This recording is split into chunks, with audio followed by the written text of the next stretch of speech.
And then I said to the hooker, oh, are we live? No, never mind. Views and opinions expressed in this podcast are those of the individual co-host and do not reflect the official policy or position of the Firearms Radio Network and or their employers. Viewer discretion is advised. This is especially true on our live shows. Welcome to This Week in Guns. This show is brought to you by the Firearms Radio Network and Patriot Patch Company.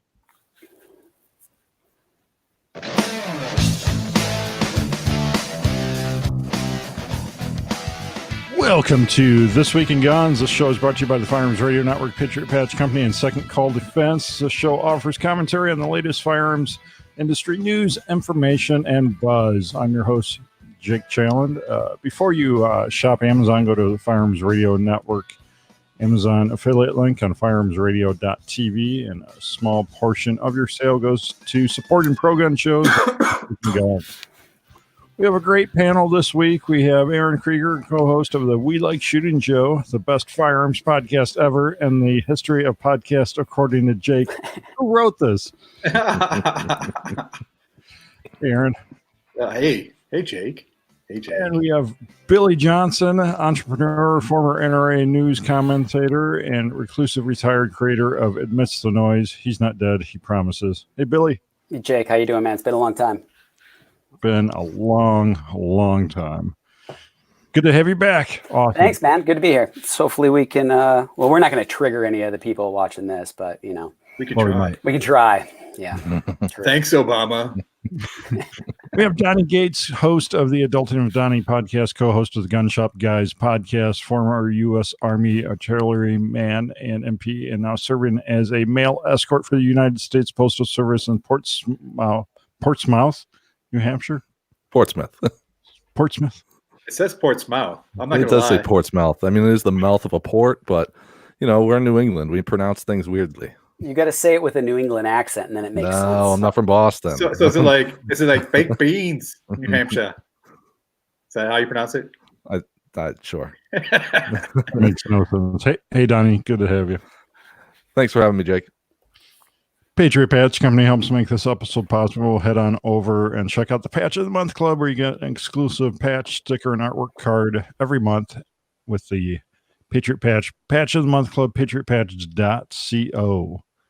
Aaron, you got a lot of patches behind you. I assume you got maybe some Patriot Patch. I have a ton of them because they are, honestly, they're some of my favorites. They're super creative. I mean, I'm always impressed with the detail that goes into it. Like, I know We Like Shooting has produced some patches in the past, but not to the level of what you guys do. So keep it up. Yeah, Ryan Cross is a great designer. He does all the patch design over at patriotpatch.co. So top stories this week. Start with some positive news here. The massacre at the Virginia gun rally. Oh, wait. The white supremacist rally? No, that didn't happen either. Oh, yeah, nothing happened. This is kind of a non-news story. As it turns out, the Virginia Lobby Day rally, I'm going to rattle off a couple of these headlines, and we're going to talk about it. Rally attendees chanted, "We will not comply." VA sheriffs attend rally to support the Second Amendment.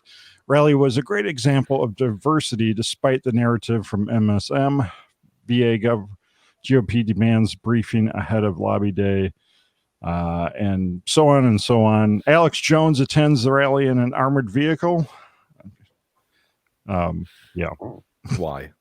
I want an armored. Listen, if I had one, I would go everywhere in it. Well, it'd be so badass. The gas would be for terrible. But Alex Jones has been deplatformed everywhere. He's just looking for a little attention. Yeah, that's probably true. Yep. Trio arrested by FBI had machine gun and were members of Al-Qaeda splinter group. And reportedly they were heading to the Lobby Day rally, but they were stopped. And Governor Northam takes credit for the lack of violence by protesters. Those fences paid off, man. For real? There was 2 fences, 2 lines of them. And that's what the first line was like, okay, trouble's going to happen. But when they saw that second line of fence, they're like, oh, this guy means business. Let's not do anything bad. It's textbook. He created the problems, right? And then he comes along and says he prevented the violence from the problems that he created. It's just classic textbook politician 101. I saved the day, guys, but yet all the problems are because of me. Right. Yes. It's perfect. I do that with my wife all the time. Like, listen, the kids didn't die. Granted, they almost did. It's my fault, but they didn't. So I'm the hero. Boom. Yep. But he's been trying. He tried hard for weeks and weeks to really. He was really trying to make the connection that Richmond was Charlottesville. He was really trying to draw on the Charlottesville issues that happened there. And what's just crazy is they were completely different issues, right? We're talking about, Southern statues that were going to be getting taken down and everyone went to protest that. Here we are talking about gun control. They had nothing to do with each other, but he was trying so hard. Yeah. And trying to correlate the whole white supremacy with gun ownership, which is not true. I mean, sure. Listen, I'm not gonna lie. There are white supremacists who have guns. There's white supremacists that don't have guns. There's exactly. all sorts of people that have guns. Exactly. Yeah. I mean, listen. I bet if you took all the congressmen, some of them are white supremacists. I'm not gonna lie. I bet some are, but a majority are not. It doesn't mean like all the senators are bad people. Listen, there are doctors who are racist. There are cops who are racist. There are politicians who are racist. And there are, med school students that wear blackface that are racist. So, I mean, it exists in everything in the world, unfortunately. But someone who's been involved with the gun industry for about 10 years, I've met a lot of people from a lot of different backgrounds. And I will tell you what, I have never had a conversation with someone ever in the gun industry to where it started to lean on like racial issues and racism and white supremacy. Personally, I have never had that. It's probably happened, but that's just not my experience with this community at all. That seems to be an issue that you see when it's in groups. If you have one group that's, 20, 30, 50, 100 people against another side. But if you go one-on-one with people, you always end up having a common ground with someone. You can have a common ground with just about anyone on the planet. So, when you get into big groups fighting back and forth is when you see real conflict. But if you the tribalism comes out. Right. If you can walk out and talk to your neighbor, then, I mean, as a mailman, I encounter people all the time that are, whether they be anti-Trump or anti-gun or anti-Muslim or anti-black or whatever, I run into these people and I'm sure they have their own thing that they're against, but I can have a conversation with them and still find something to talk about and get along. It's true. Yeah. So anyone see any solid numbers on this? That I've seen numbers anywhere from. First I saw was 100,000, and then the articles that I read was 22,000. And then some of the articles I read in like the Atlantic said a couple hundred. Well, okay, so the 100,000 I think was because there's a lot of fat guys there. And that always skews an elevator number off as well. There was not 100,000 there. I would say there were from the photos. I would say maybe it looked like tens of thousands. Yeah. 20,000 looks probably pretty accurate. So there was from what I understand, they had sectioned it off. There was an area where you couldn't have firearms right in front of the Capitol, and then there was outside of that. The section within the barrier, I heard there was like 6,000, and an additional 16,000 outside the barrier is what I've read. So it seems like 22 is a solid number. Absolutely. A lot. It was a good size rally, and considering only one person was arrested For wearing a mask. Which none of us live in Virginia. Is that a felony? That's a felony, apparently, somehow. Yeah, because they charged him with a felony. Yeah, it was a woman. Charged her with a felony for wearing a mask. I tried to understand why that's a felony, but I just I couldn't wrap my head around it. They supposedly asked her several times, like on different streets, to take it off. And then they caught her again wearing it. And then that's when they arrested her. So supposedly she already had 2 contacts with law enforcement. But I was not aware that there was a mask law actually anywhere in the U.S. Anywhere. Well, I heard that she was 2 things. She's hideous, and Halloween sucks in Virginia. Those are the 2 things I heard coming out of this whole thing. Well, I heard it's a law that goes back to the KKK days where it was to, unmask them. Oh, interesting. Huh. That's so it's like an archaic law. It does seem weird. Like one of those blue book laws or whatever. You're right, because why aren't they forcing it on Halloween? Why aren't they driving around Halloween? Hey, kid, take your mask off. Kid, you gotta get that mask off. Because it was a gun rally and they needed to make an arrest for something. Because Northam got his way. Yeah. Because he got the gun ban. That judge, hopefully, the judge that sided with him. Hopefully people in Virginia vote him out, because clearly there's a state law that says you cannot suspend constitutional rights during an emergency. But apparently that judge sided with him. Yeah, and I mean that'll go through appeals and probably get turned back. That's it. I mean, it's too late. That's the worst thing about our court system is it takes too long. Yeah, it's like I go to court, I lose, I can appeal, I lose, I can take it to another court, I lose, I can take it to a superior court. Just it's so many bites at the apple. It just seems ridiculous. Yeah. Right. And when there's a law on the book, I find it really surprising because I feel like the judge, he came up with some really squirrely reasoning, and Northam came up with some really squirrely reasoning. But there's a law on the books. If you don't like the law, you change the law. And there's a lot of laws I don't like. But it just seems really shady to me that got passed like that. Because there'd been years past, all the years past, you could take your firearms into the building. Right. Not just on the grounds, into the buildings to meet with your constituents. Right. Yes, I did read that too. To meet with your elected officials. I would love to see 50 cal man walking around the halls there. So we've seen West Virginia stepping up their game, inviting whole counties to come over to West Virginia. Yeah, that's pretty cool. The NRA to move their headquarters to West Virginia and so on. They offered the NRA to move their headquarters to West Virginia? Yep. Yeah, but that's not going to happen. You ever been to West Virginia? It's actually, I hear there's a lot of drugs. Yes, there's a lot of Oxycontin. I mean, if you had $1 for every tooth that they had, you'd have $2. So I mean, it's beautiful there. Don't get me wrong. I mean, it is beautiful country. But I mean, it was the first place I've ever had like legitimate moonshine. It seems like West Virginia would be a great place for Virginia to move to increase the tax base so that they could afford dental care. Okay, that's not where I was going to go with it. But I was thinking, is the economy? I think it was Frederick County or Fredericks County, something like that, got their first offer to move into West Virginia. And would the economy boost anything in West Virginia? And would it be enough of a loss to the state of Virginia that the state of Virginia might consider this being a problem, losing border counties to other states because of their position here? Honestly, I don't think they would ever enact that just because of the legality of it. I mean, it would be north and south all over again, because states would be like, oh, okay, because in Michigan we would like forcefully make Canada take Detroit. It just that's what would happen. It's just that kind of stuff. Yeah. So it's never going to happen. End of positive news. Moving on. Oh, wait, more Virginia stories. So I don't know. We can hit on a couple of these if you want.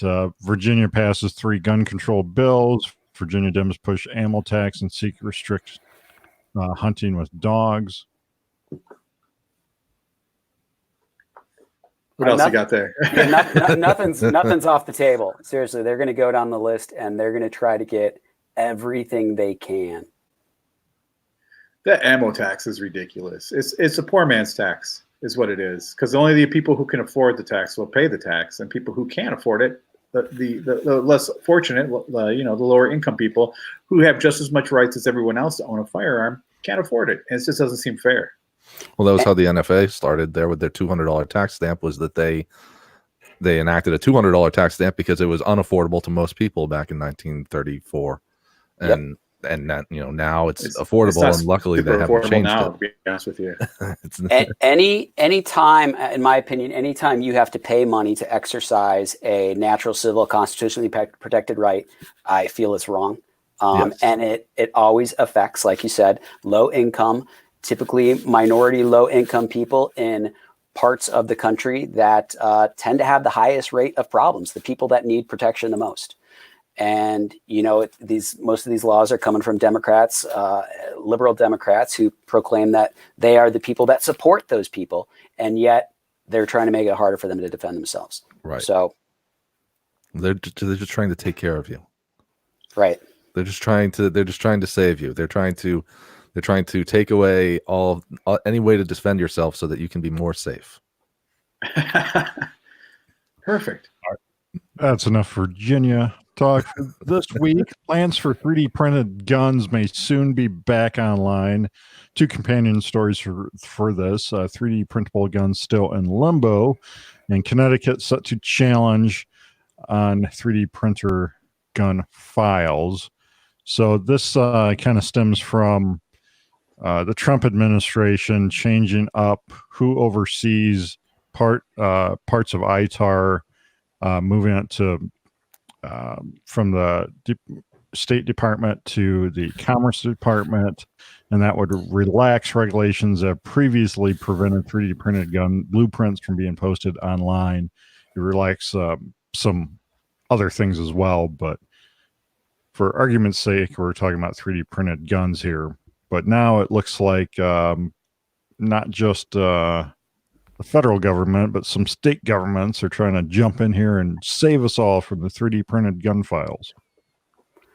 This is a First Amendment issue because we're talking about, they want to make it about the printing of the guns, but right now we're just talking about information. We're talking about access to information.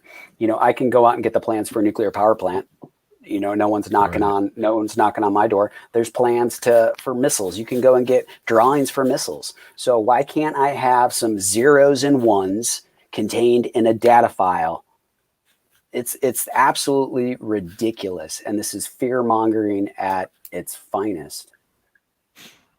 And if you take away like the plans for 3D printed guns from everybody, then only the criminals will have them. Only the guns or the 3D printed ones? I don't even know anymore. I'm just mixing rhetorics at this point. Do any of us have a 3D printer? Do any of you guys have a 3D printer? I have a laser. I don't have a 3D printer. I do wish that I did, but no. But right, exactly. So I mean, it's a ridiculous fallacy to think that all these criminals are going to go out, learn the software, and start printing guns. Right. When it's Isn't it a fairly expensive piece of equipment? It is and then for one to actually print decent, it's even more expensive. Sure, you can print little figurines and stuff with the standard ones, but to print a firearm, that takes a pretty intense system. Yeah. And it's thousands of dollars. It's probably cheaper for them just to buy guns on the black market at this point. For real. Yeah. Yeah, but you can print metal too, so it doesn't have to be out of plastic. I mean, the technology. Well, then you're talking about even more expensive, like closer to $5,000 for those printers. I mean, that's an investment right there. Well, you've got go ahead, Jake. I'm sorry. Regardless, it's a freedom issue. It doesn't matter what it costs. I mean, if everyone could print it out like they could make toast, there's no difference. Oh, can you print toast? Because I would totally be down for some toast right now. Print me some rye with butter. No, it would be awesome. But the point, my point is, they're fear mongering on the idea that only criminals will be using these files to print these firearms, and to do crazy things with them. When in fact, it's just the average person, the law-abiding citizen, who would be doing this. And I have no problem with that. Yeah, you're right. It's fear mongering because, I mean, really look at the majority of who has firearms to begin with, and there's like 120 million firearms owners in America, and how many are actually committing crimes with them? I already figured that out a long time ago. It's less than 1/10 of 1%. That's too much. Let's ban them all. Who commit violent crimes. So that's all of America. It's less who's than thinking of the children? of 1%. No, I'm sorry. No, I'm getting my data all messed up. It's 0.33% of the general population actually commit violent crimes. Those aren't just gun-related crimes. Those are so that's all of them. So here's hammers too. Yes. So here's the most illogical thing about this is how do you write a law and pass a law that legislates to 1/3 of 1%? It's asinine. You can't do that. Yeah. This is why we have a control issue in this country. We have too many people and too many politicians that are trying to control things that logically you can't really control. You can't legislate to 1/3 of 1% of the population. You can't freaking do it. It's impossible. So attempts are made, though, apparently. Yeah. For over 200 years, attempts have been made. Right. Exactly. All right. Smith & Wesson CEO out due to non-financial misconduct. What does that mean? Yeah, Parent tactical. that Show me your precious. that article was very vague about what. I mean, I tried to search and find out what non-financial company policy violation would be, and just couldn't find much at all. In fact, Googling it gets you the first like 10 pages are just about that article. Right. Yeah, it's such a weird phrase. It's a very weird phrase. Like, I don't know. Non-financial misconduct is maybe he Sexual. slept with Maybe his he was secretary. hanging out with Epstein. Right. There you again, go. Yeah. Again, we go back to Terran Tactical. You know, that guy. Maybe him and the CEO are hanging out, and they're asking the girls to show him the precious. And have you guys seen that video? No. Do you know what I'm talking about then? No. Oh my God, you got. So apparently, I know this is not the news article we're talking about, but Terran Tactical Instagram video of him and one of his reps that he pays like 90 grand to. He is very highly sexual with her, and she is back with him. And it's like, oh, okay. I mean, they're consenting adults; they know what they're doing, but at the same time, it's a non-financial, could be considered non-financial misconduct. You guys need to search that out. Search out the video. Yeah, it's hilarious. I just watch his Keanu videos. That's all. Yeah, really. That's all. I don't really. I could care less about that guy. I just want to see Keanu shooting guns. Yep. And Haley. TSA found 4,432 guns at airports in 2019. And this number has steadily been rising, according to the TSA. Since 2009, they have a chart here. In 2009, only 976 guns were found. Fast forward 10 years later, and it's 4,432.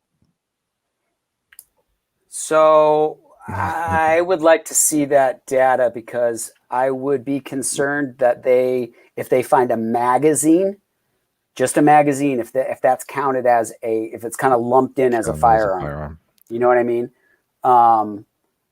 So I don't know. That seems really weird and shady to me. Or if they find a trigger, because you can't take any parts really on the plane. So,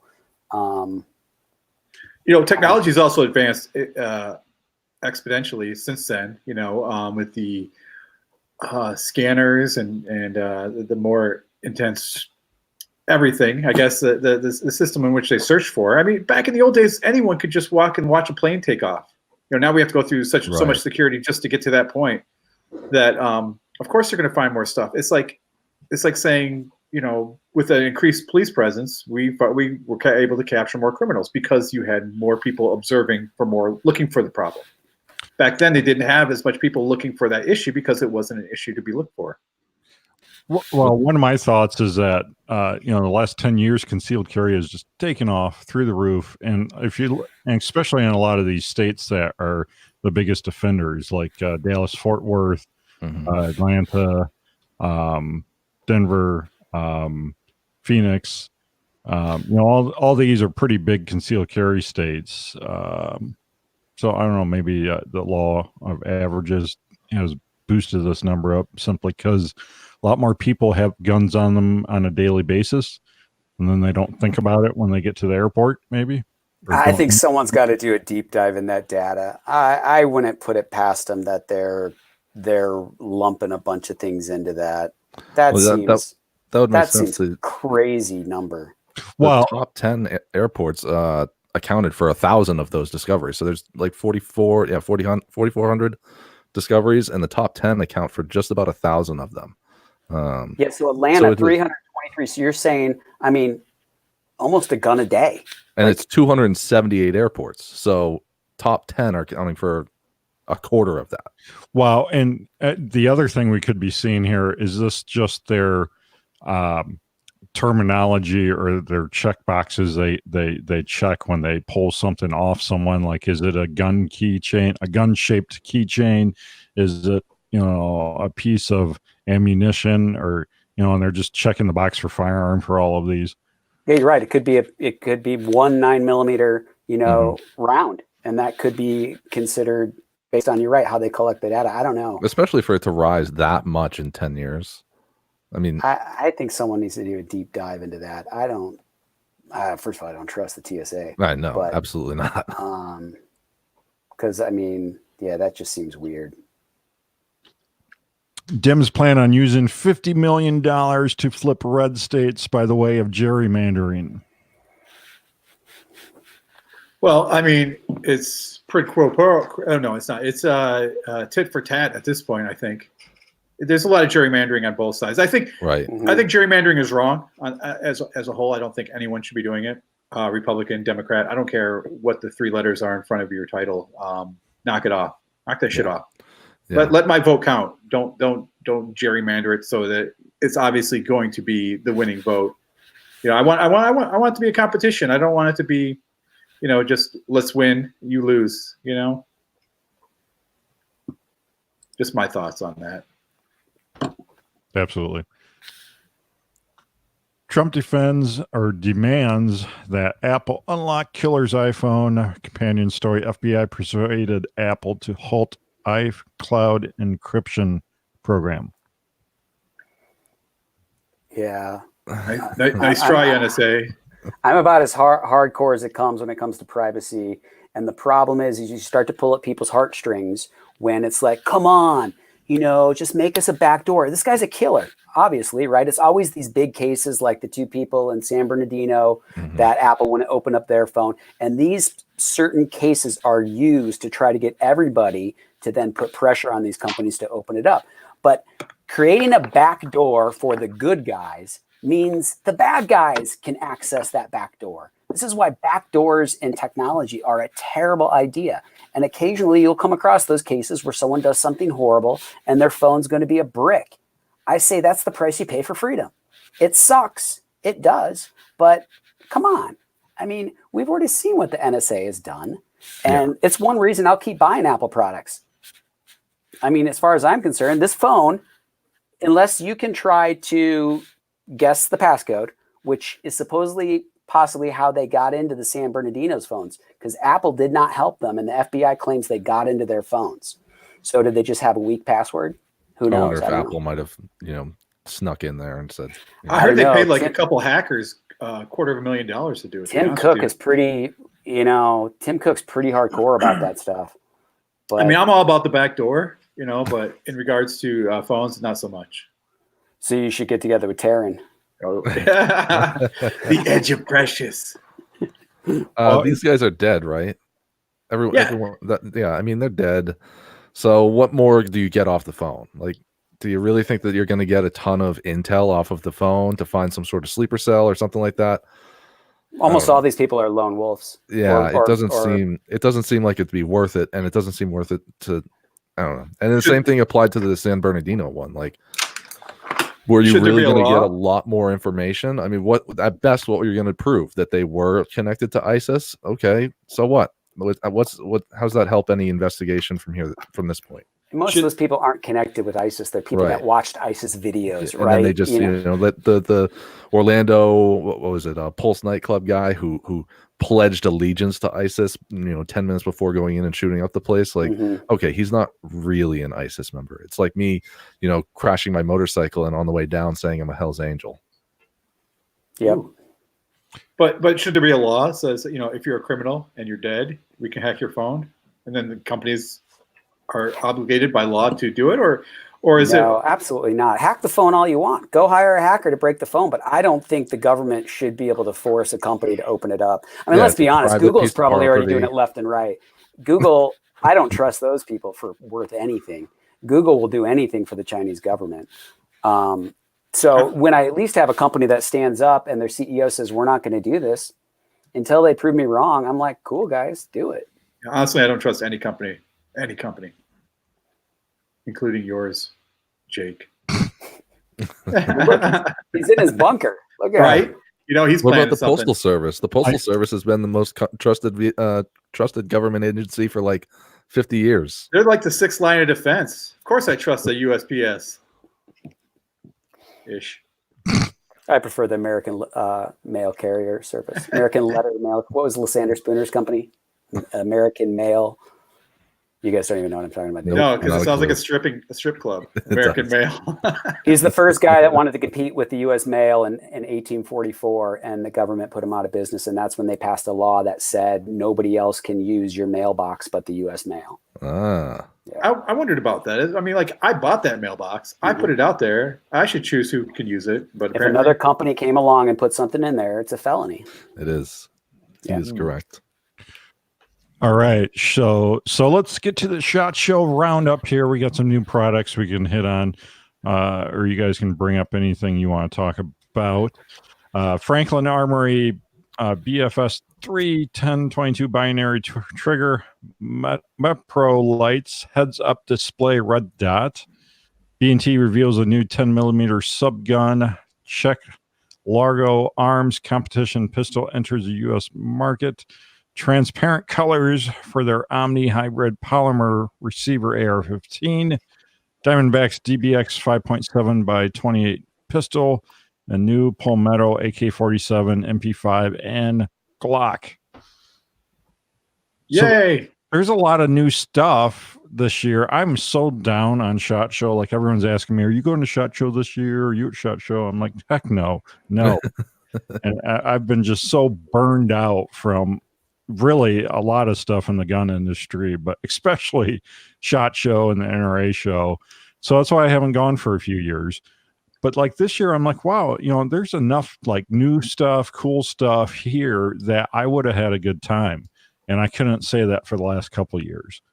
So I just don't want to get sick anymore. Right. So. I hear so much about that. Oh yeah. I did not go this year, but I you know what, the Franklin Armory BFS 3, Yes. the 1022 is cool. I actually have $800 in the BFS 3s upstairs, which is 2 triggers.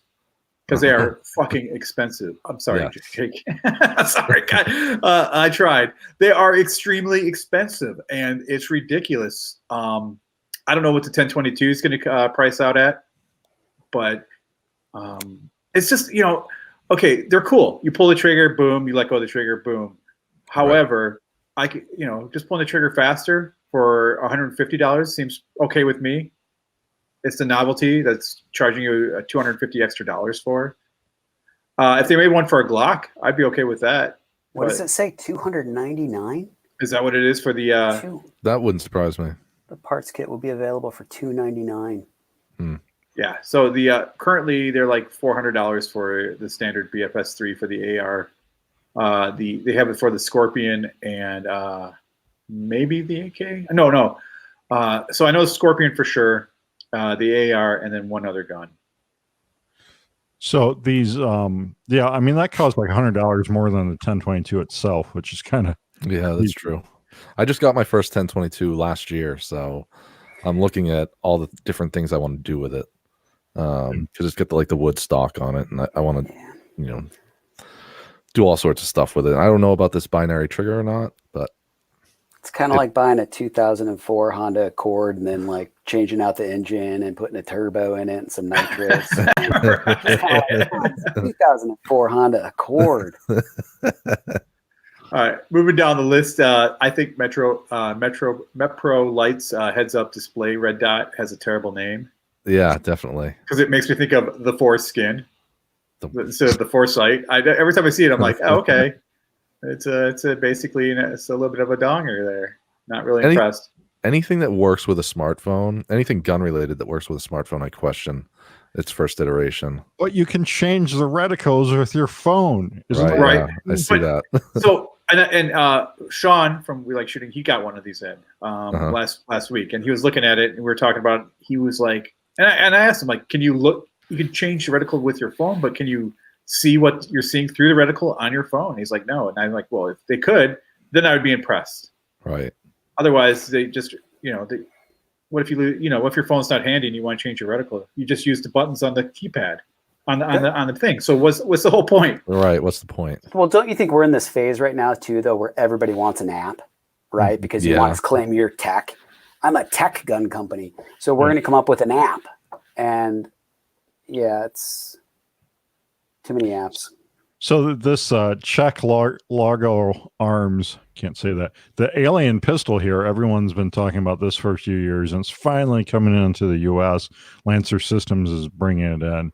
But did you see the price tag on this? $5,000? $5,000 for this pistol. Wow. Okay, so we had a huge discussion amongst my friends about this gun. First of all, Have you seen it? It is. It's sexy, and when you take it apart, it's really innovative. The way that the whole thing is built out. 5K. If say 100 people buy it, they've made bank, and then maybe next year they come out with a $2,000 version. I mean, people spend a ton of money on STI pistols or Cabot pistols, and they're just 1911s basically, or 2011s. People will buy it. So there's a market there. People are going to spend $5K for this gun just for the novelty of it, even if it stays in the safe and they never fire it. I bet they sell at least 500 of them. That's my guess, and that's all they need to sell. Have you held one, Aaron? I have not.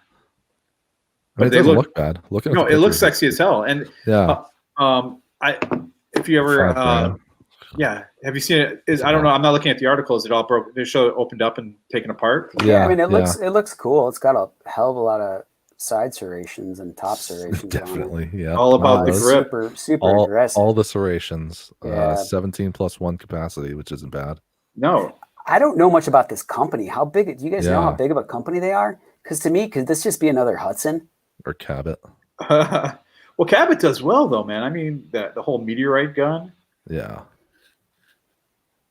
That was pretty impressive. But I'm looking at a picture of it right now. They got one with a suppressor on it. What's interesting is the double what is that?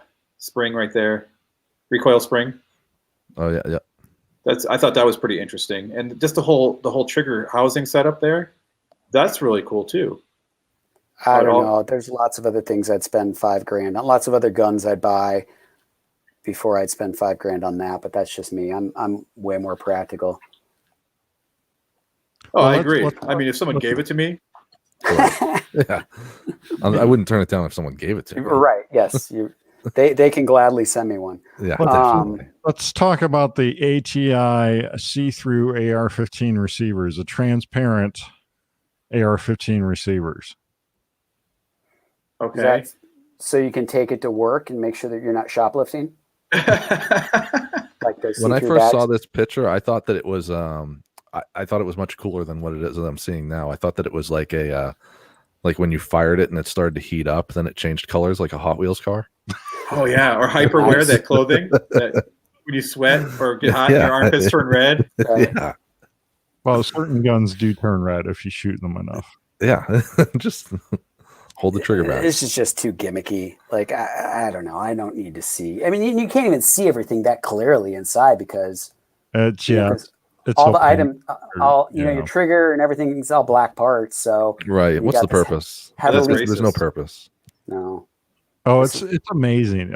Come on. So back in my video game days, I had all the colors of the colored N64s. I had a collect.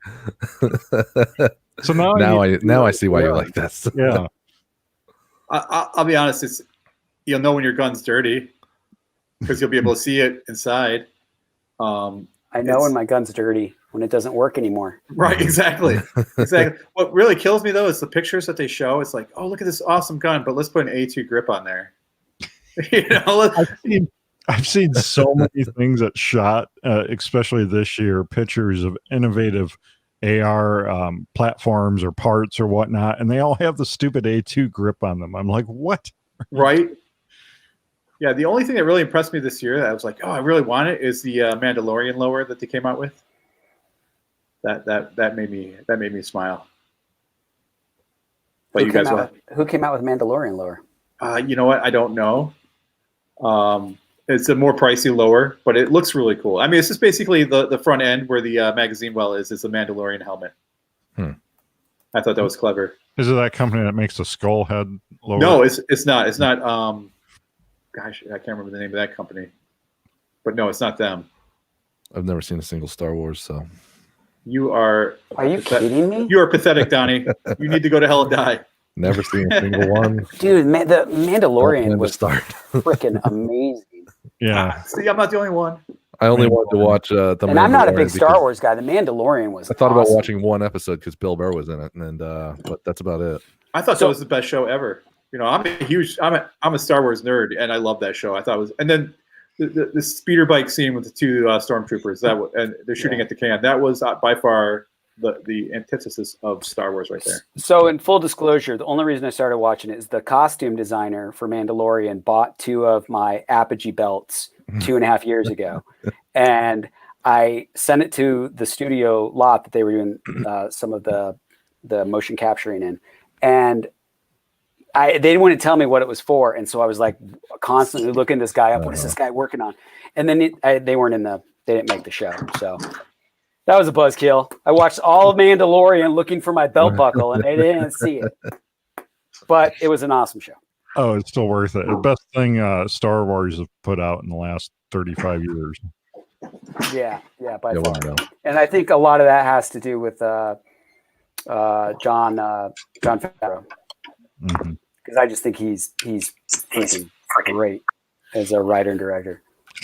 So I'm kind of excited about some of the stuff Palmetto has. They have a new $299 Glock. They're not calling it a Glock, but it's basically a Gen 3 Glock.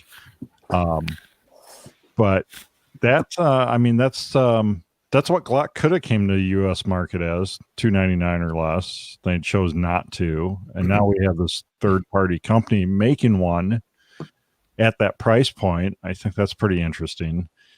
And then they're also coming out with their own version of a budget MP5. So, I mean, I'm down for that. A budget. Hasn't Palmetto been coming out with a budget MP5 for a couple of years now? I don't know. Or maybe just a year ago, I heard they were starting this project. I don't think it released yet. Angstead Arms came out with a roller blowback AR pistol style firearm this year, so I'm actually excited about that. I'm a huge fan of the MP5. I think they're great. They're awesome in Call of Duty. I like that too. No, they're not. Not as good as the MP7, mind you. It takes a full magazine to kill someone. Well, you obviously don't play hardcore, so that's where it rolls. Right. Stop talking about video games. We're going to get more hate now. So just to go back to the Mandalorian lower, someone commented here. George commented that it was Spike's Tactical. And it is on their website for anybody who wants to check it out. And why it's not showing up in Google is because they're smart and they're not using the word Mandalorian, because I bet Disney would be all over their ass. So that's why it doesn't really show up when you search Mandalorian. Yeah, the only thing they missed the mark on was the selector switch should say hot, cold, or this is the way. Well, I don't think you could. This is the way might be trademarked, But at $424, I think I'll pass. Yeah, I'll pass you. But I mean, again, Spikes, if you're out there, I'd love to roll one. Just saying.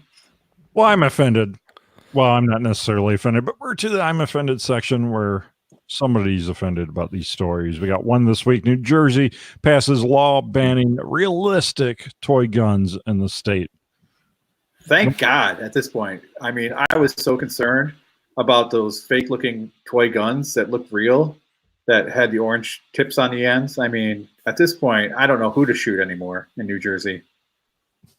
I don't know about you guys, but as a kid, I would always get a screwdriver and like crack out the orange end on my guns. Spray paint. I didn't do spray. I wasn't that smart guy. I take all my guns and actually put orange tips on them. Yeah. My friend has an AR-15 like that. Yeah, just that way the kids can play with them and no one asks questions. What about blue guns for training? For law enforcement training, does it apply to that? Well, is someone making a real blue gun yet? You know what I mean? It looks like a blue gun, but it's actually like a real pistol. Like is Cerakoted there? That's not a terrible idea. Cerakote your Glock blue. Someone do it. Do it. Do it now. I wouldn't doubt someone probably already has. has done it. All right. You can shop Amazon to contribute to the Firearms Radio Network and This Week in Guns. Go to firearmsradio.tv/Amazon before you shop. A small portion of your sale goes to supporting pro-gun shows like This Week in Guns. We're to the full auto news segment, stories the real media won't talk about, and other crazy stuff. Each of the hosts picks a story here to call their own. Patriot Patch helps make this segment possible, and check out the Patch of the Month Club at patriotpatch.co. All right. Aaron, you ready to go? I am totally ready to go on this story. This week, Michigan man shoots himself while waiting in line to pick up his kid from school. This actually happened 5 minutes from my house. And the story basically is this guy is in his car. We wait in line to pick up our kids. He is waiting in his car. He's adjusting his gun. It goes off, shoots himself in the hand and the leg. Non-life-threatening injuries. They lock down the school because obviously he's a threat to himself and others. So I've been looking everywhere for this guy's name. Nowhere can it be found. It happened 6 days ago. The most recent article I saw was 3 days ago. It turns out the guy didn't have a CPL. So in Michigan, you can't carry a firearm in your vehicle unless it's in a box locked up without a CPL because it's considered concealed in your vehicle. Some other states, your vehicle is an extension of your home, so it's fine. Michigan, not so much. So this guy may face a felony for carrying a firearm without a CPL. So that article said he had a CPL. So you found another article that said he didn't? Right, a more recent one that said he did not have a CPL. So they are considering an they sent it to the prosecutor's office to see if they want to prosecute this guy for shooting himself. I don't understand. You hear all sorts of cases like this where people are readjusting their pants. What the hell are they doing? Are they removing the pistol from the holster? Because I can rearrange things all day long, and said the skinny guy. So it's just like, are these people using completely inadequate holsters, right? Or he's got one in the pipe and he's pulling it out of the holster for God knows whatever reason, because it shouldn't come out unless you need it. So I'm always baffled by these people. It's probably the former. It's probably a bad holster. Yeah. He's probably got like an Uncle Mike's holster. Yeah, the thing is too, it's cold out. We're wearing layers. He may have stuffed his shirt into his holster when he holstered up. Or maybe not even had a holster. It may not have, yeah, exactly. May not have had a holster, yeah. But here's what bothers me about it. Is he shot himself in the hand and leg, which means his hand was in front of the barrel. For what reason, I don't know. Maybe he was doing a price check and he was just pulling going back and had his finger on the trigger when he did it. I don't know. Or press check, excuse me, not a price check, a press check. I wasn't sure if you said price check. Yeah, he was doing a price check. It seems he spent a lot of money at the hospital. I thought that was like some Walmart reference or something. I was like, I must have misheard him. He had to have said press check. Yeah. Maybe it was a revolver because he was picking up his kid, because a lot of old timers, I mean like old, guys that are like 70 that just stuff their revolver in their coat pocket, and I'm like, oh, dude, like, yeah. But I see people, on the internet do it all the time, and you're like, what are you doing? Well, it's like a 7-pound pull. I'm cool. I'm like, okay, yeah, you're really cool when you catch it on your coat. Right. So it's so weird how that happened. I mean, again, his hand was in front of the gun. So I'm not. So here's his gun. Look, I have a hot glue gun here. So we know what, I'm not going to shoot myself. It's illegal in New Jersey. Right. It's got a white tip. It's okay. And he somehow shot himself in his leg at the same time. So was he picking it up like this? I'm trying to figure out. He was checking to make sure his laser worked. Oh, I bet. Possible. Yeah. Yeah. He was checking that laser out. He was just, making sure the battery was okay in the laser. Maybe he had an RMR. He was like looking at his hand, make sure it was lit up. Yep. It was a Kimber with a built-in laser. That's it. Yep. The curve. What was the curve? What's the curve? Taurus curve. Yes, the Taurus. I thought the bullet would go around his hand. You wanted to see because it's curved. Makes sense. All right, Billy, what do you got? I don't have one as funny as that. That's not funny, but emotional totally support. Funny. Let's just be thankful no kids were shot. Freaking idiot. Emotional support animals could be banned from planes under DOT rule. So they're making a distinguishing here between emotional support animals and service animals. Thank you for once. There's a big difference between a service animal and someone who says, oh, I'm a little anxious. I bought this placard for my dog online for $29 and now I can take it on the plane, right? Emotional support animals typically do not have the same level of training as a service animal. And a friend of mine was just flying, and this guy showed up with his parrot. He wanted to take his parrot on his shoulder on like the plane. A pirate? Yes. And they're like, no, you can't bring your parrot on the. They actually didn't let him board the plane, but like they let that guy through security. What do you do? Sir, you're going to need to put your parrot in a bin. I mean, like this is just, it's becoming crazy. I don't know if you guys saw the video of someone with like a pony going through, one of those miniature ponies going through the airport. I'm like, what? I mean, this is completely like off the rails of what we're seeing going on with these emotional support animals. The sad thing is there are people with PTSD or some other serious emotional issues that truly need those animals. And then there's 98% of the people that are just freaking scamming the system because they want to fly with their pets. They're doing exactly what you just said. They go, I don't know if it's Amazon or wherever they go, but they can just go somewhere and have a thing made up, have a little sweater vest to put on their dog that says service animal. And then what? Then companies are scared to fight back because they don't want to get sued. Yep. Because they're denying someone their service animal. On my right to have an emotional support porcupine. There's a video out there of some guy with a pony, a getting miniature on a pony. plane. Yeah, and you're like, I don't even understand that. And they don't have to buy a seat for them. That's crazy. That's the worst part is they don't have to purchase extra space for them. They just get to, they'll sit under my legs or whatever. Could you imagine a pony taking shit on a plane? Oh yeah. Oh, sorry. I've taken a poo on a plane. 51 minutes. I got my first timestamp. But your second tramp stamp is weird. The whole thing though, listen, if you need an emotional pet support animal, you don't. Just you dial 741-741, text that number. That's what you need. Otherwise, I don't want to hear it. Don't get on a plane. Travel with a trailer. Go in a car. Yeah. Drive. Yeah. Emotional support skunk, says George. I was thinking of like a rabid raccoon. This is for me, my support.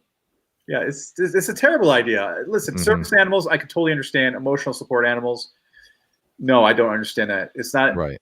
That's what a human being's for. Go see counseling. Yes. There are some the severely autistic kids that have, there's like cross between service animal, emotional support animal. There's some gray area there. But that's serving a purpose. It's serving a service. It's doing a service. Right. It's not someone who just needs to pop a Xanax. Right. It's not like I get scared, so I pet my animal and it makes me feel better. No, dude. I'll tell you what. Stuff that animal. Go kill your animal. Get it stuffed, taxidermied, and you can take it anywhere and you can pet it anytime you want. It'll never age, never die. You're fine. That's your service. That's your emotional. Linus had a blanket. You can have a dead animal. Deal with it. Let's wait till the animal ages out. Okay.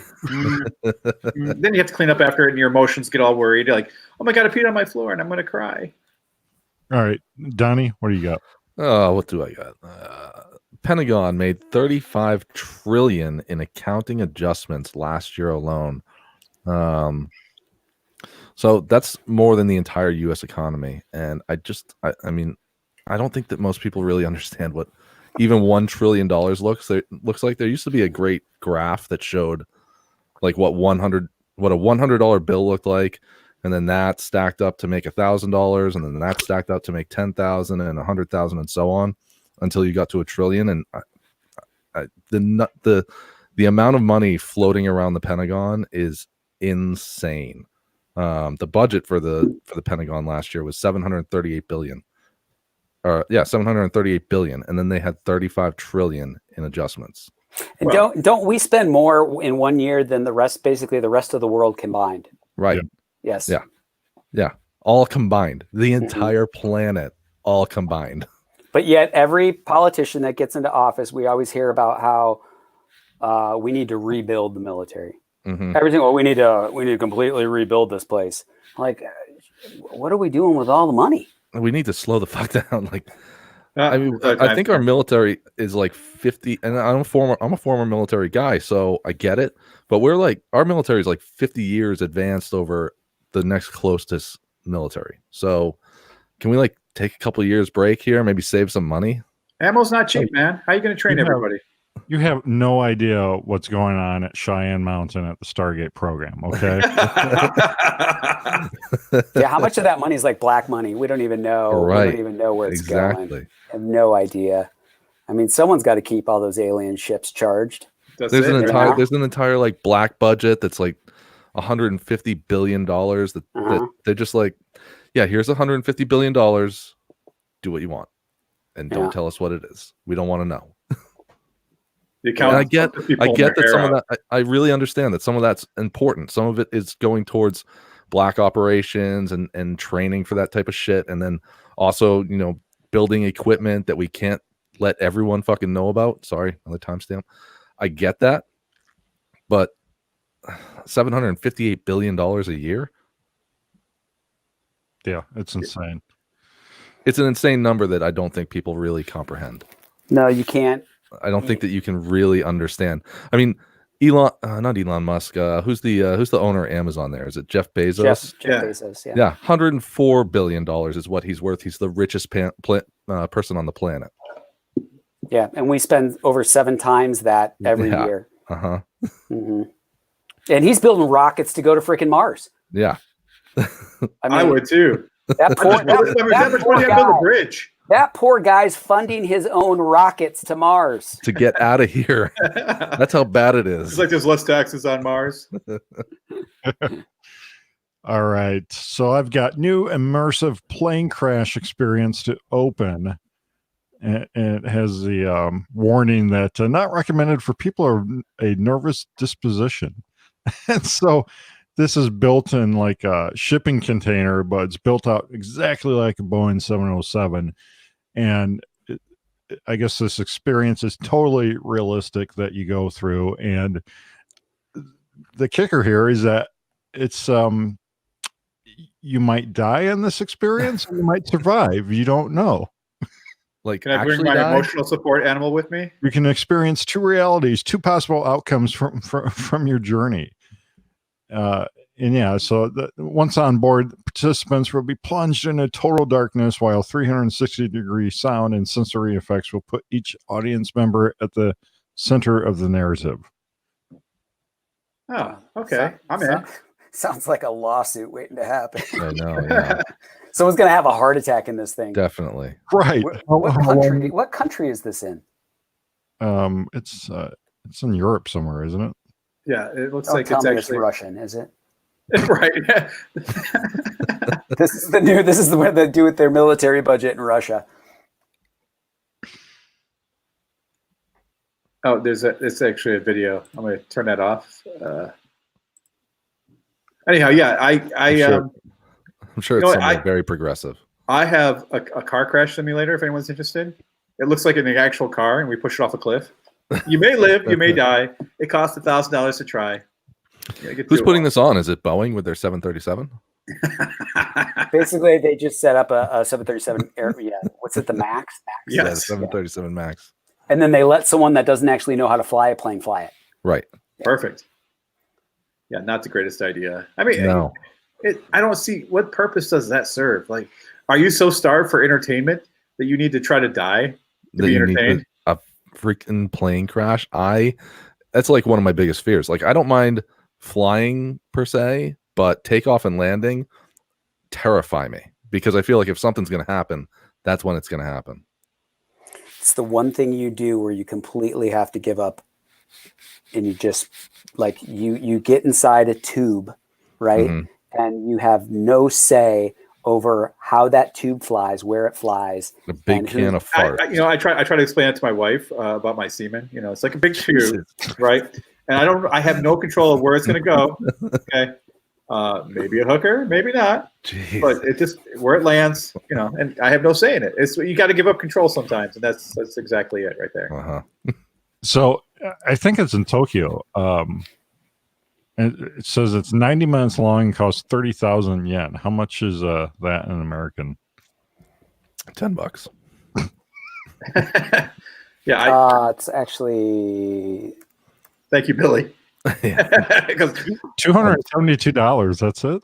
$272. Wow. That's the same price as it is to fly somewhere, like legitimately right? Fly. Legitimately. Like I want a real plane that's probably going to take off and land. Right. I'll take my Just chances fine. on the real thing versus this. My Google skills are really slow tonight. Did someone already say $275? Yeah. Yeah, Jake Okay. did. All right. I need an emotional support animal. All right, that about wraps it up. So first, let's find out what these guys are up to and how you can connect with them online. Aaron, what's up? Where can people connect with you online? We have 2 shows a week, and you can catch them both at welikeshooting.com/show. You can subscribe there, join our cult, and become a member. Cool.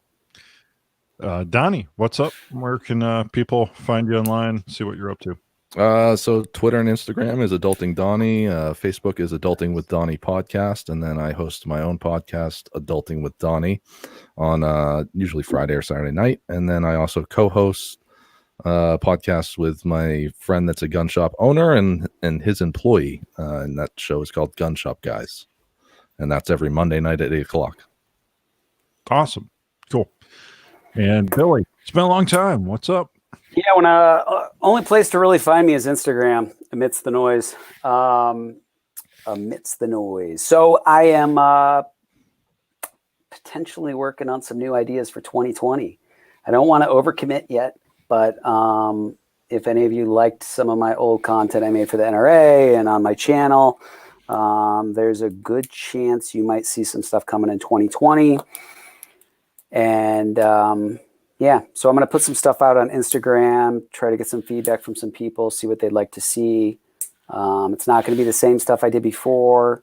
I don't like to look backwards and do that same kind of thing. So I'm working on some new ideas. And yeah, I think 2020 is the year, especially if we get a socialist in office. I think it's going to be awesome. Yeah. Gun sales are going to be great. Democrats are good for gun sales. Lots of content to make with that. But I don't want to see that, but it could be good for a podcasting career. Oh, right. Neither does Cheaper Than Dirt. They don't want to see that at all. No. Very cool. Yeah. You'll have to keep us posted for sure. Well, you can leave your feedback by commenting on the bottom of the YouTube or Facebook videos, or when we're live, you can leave us an iTunes review over on Apple's platform. And don't forget to click the Amazon affiliate link before you shop Amazon. Help support the Firearms Radio Network and This Week in Guns, and check out Patriot Patch Company. And This Week in Guns is produced by Kenny Ortega and is a production of the Firearms Radio Network. Well, thank you, Aaron. Thank you. Thank you, Donnie. Thanks for having me, Jake. This was fun. Thank you, Billy. Yeah, thanks for having me, Jake. Appreciate it, man. That's a wrap. We'll see you soon.